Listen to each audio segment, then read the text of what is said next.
Welcome back to the National Yap Society podcast. Today with your hosts Nicholas Paulin and guest speaker Eliel Rodriguez and Allison Contreras.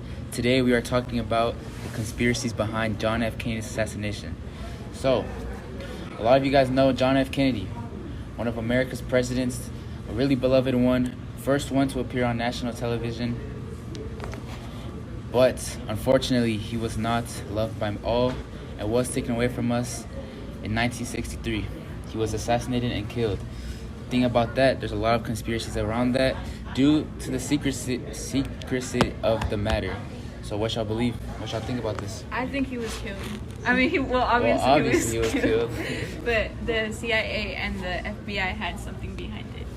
You know, I actually think you might be right about that because, you know, the courtrooms, the court that held the trial for Lee Harvey Oswald, it had no cameras at all inside of it. So that's really suspicious because the Supreme Court itself has cameras all over the place in there to make sure nobody's hiding anything or lying. But Also, that's a really good point because the CIA is really secretive about their evidence, and that leads into another theory that's very popular online. There is a theory that Cuba and Russia had involvement in his assassination due to the fact that Lee Harvey Oswald was caught visiting the Russian and Cuban embassies in Mexico, and we don't know what he was saying to them, but we know that he did have conversations with some of the people there. And one of the bigger theories is that Russia and Cuba did have involvement in killing him, but the U.S. government didn't want the people to know, obviously, because, you know, let's say you're a citizen around that time, you know, there's really big Cold War sentiments. No one really likes Russia, no one likes Cuba, and then we find out, oh, they just killed our president. We would want to go to war. The problem with that is that mean all-out nuclear destruction. So the theory is that the government kept all that evidence secretive and just kind of took the loss and said, all right, we'll blame it on this guy because we don't want war.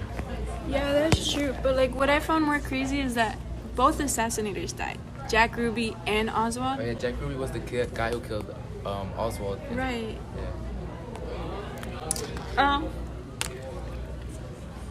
Yeah, Jack Ruby, don't y'all think it's crazy how he kind of just like walked in there and like conveniently killed Oswald? Like no one stopped him and like, you know, it's kind of just like, yep, he just walked right in and shot him.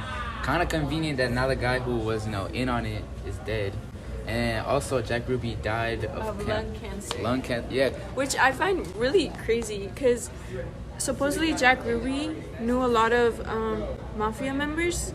And like the day of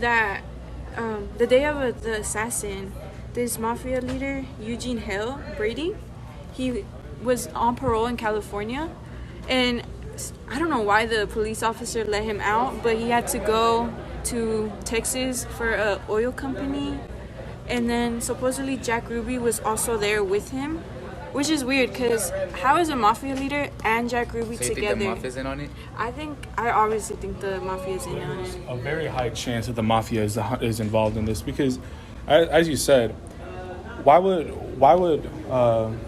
Jack Ruby, the guy who killed the president of the United States, why would he have connections to the mafia? Right, that's what I'm saying. The mafia and the CIA. What if the mafia just like got really mad and like that you killed our president? I mean, I don't know, it's a theory, but it could be unlikely. I mean, it was heard that JFK wanted to kill the Cuban Fidel Castro, so actually? that could have been something.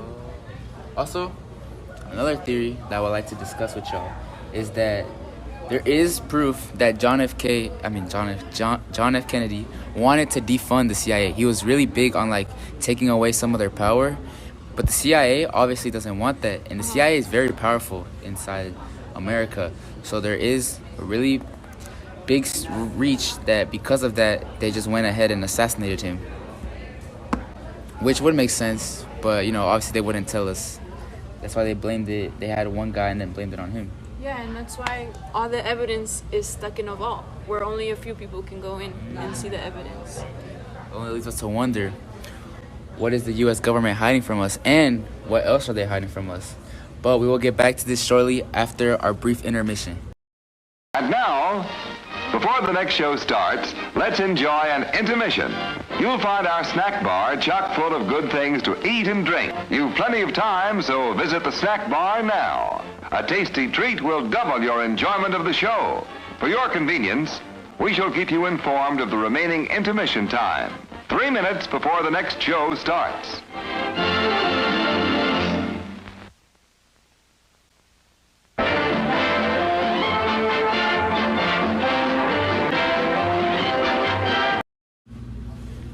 Welcome back from the intermission. Unfortunately, we are running out of time, so I would like to close out by asking my guests what they think about this whole conspiracy theory. What's your opinions on it? What do y'all think?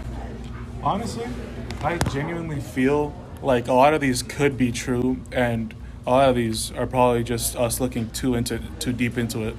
You're right. Sometimes it could be just mass hysteria, you know? Our president got assassinated. People are going to think different things. What do you think, Allison? I honestly agree with Elio that sometimes it's a bit too much, but sometimes some of it could be true, because why is it in the vault in the first place? Well, you heard it here from the National Yap Society podcast. Thank y'all so much for listening to us, and I thank y'all too for coming onto my podcast tonight and talking a little bit about the situation. On the next podcast, we will be talking about Area 51 and what could possibly be in there.